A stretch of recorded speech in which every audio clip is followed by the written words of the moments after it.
اللهم صل وسلم وبارك على سيدنا محمد وأهله وأصحابه أجمعين.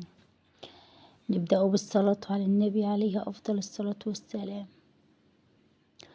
زي ما انتم شايفين يا حبايبي، معايا هنا طبعا لفت أنا مقطعاه، ومعايا كيس ملح، وطبعا معايا هنا 3 حبات بصل، وهنا ليمونتين متقطعين، وطبعا خل،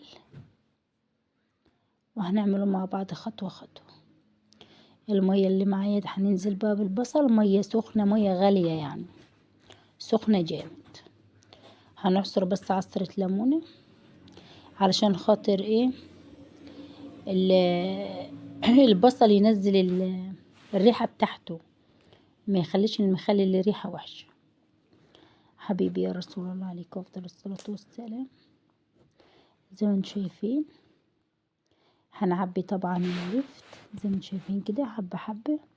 خلي بالكم انا بنقطع اللفت بالسكينة عادي، وعندي قطاعة والله لو عايزة نقطع بالقطاعة هنقطع، بس صراحة يعني ايه انا بنحب نقطعه كده تقطيعة امي. حبيبي يا رسول الله عليك افضل الصلاة والسلام. زي ما انتم شايفين هنصفي المية اللي على البصل، هننزل طبعا بايه بشرايح البصل كده، شوية في قعر البرطمان، وهنضيف كمان شوية مخلل، وبعدين نحط كمية البصل اللي فاضلة. حبيبي يا رسول الله عليك افضل الصلاة والسلام.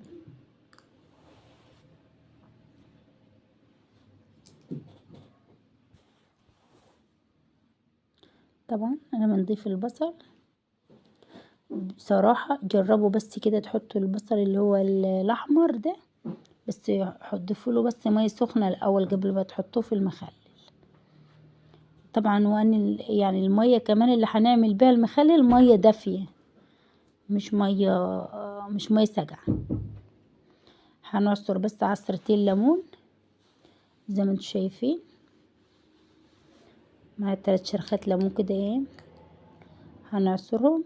وضفت الملح حسب كمية المخلل اللي قدامك زي ما انتم شايفين. هنضيف كمان زي ايه نص كوباية خل. المية فترة معايا بتاعت المخلل.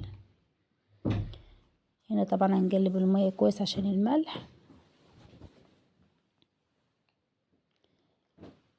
هنضيف المية.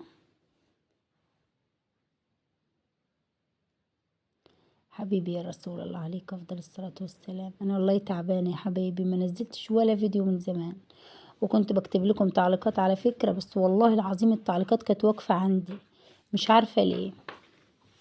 حبيبي يا رسول الله عليك افضل الصلاة والسلام. زي ما انتم شايفين نزلت طبعا بكمية المية، مية فترة يعني من السخان، مش مية ساقعة. شايفين المخلل ده انا عاملاه اول امبارح، لونه تحفة، هو تحفة ما شاء الله.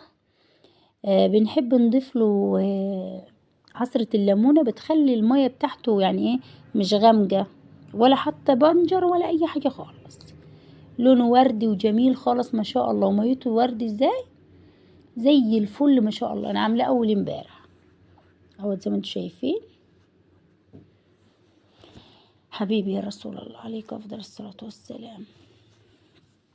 المية السخنة ما بتخليش المخلل يعمل ريمة خالص بيضة عليه خالص، بيكون جميل ما شاء الله. ما تنسوش اللايك والاشتراك في القناة وتفعلوا زر الجرس، وما تنسوش تصلوا على حبيب المصطفى عليه افضل الصلاة والسلام.